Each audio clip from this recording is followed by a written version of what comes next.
Il y a des guerres où l'on combat des ennemis visibles, et il y a celles où l'on affronte le poids de l'histoire, l'injustice enracinée et la solitude morale.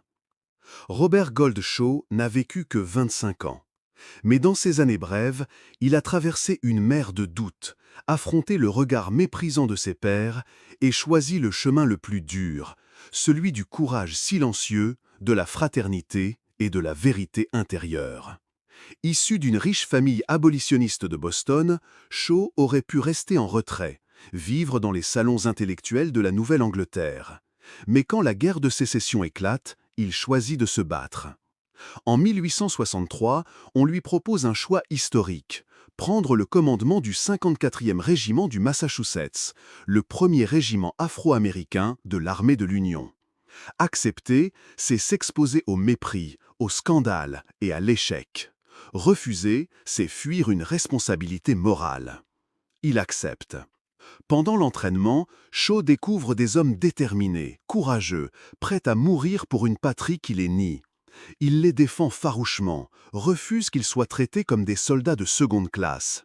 Il proteste contre la discrimination salariale et défie ses supérieurs pour défendre l'honneur de ces hommes. Mais il ne fait pas de discours, il agit en silence.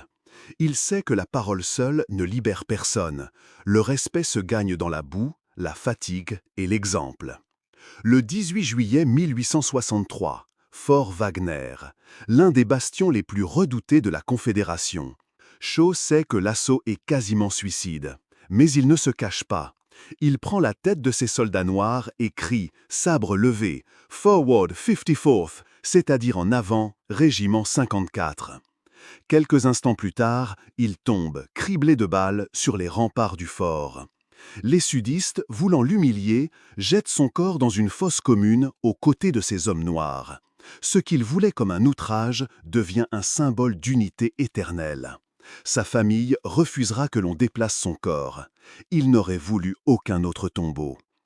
Robert Goldshaw n'a jamais recherché la gloire.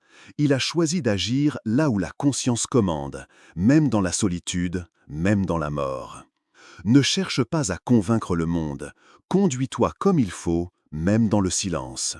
Un principe que le stoïcisme reconnaît comme sacré. Aujourd'hui, son nom résonne dans les pages d'histoire, non comme celui d'un général, mais comme celui d'un homme libre, debout face à l'absurde, fidèle à sa vérité jusqu'au bout.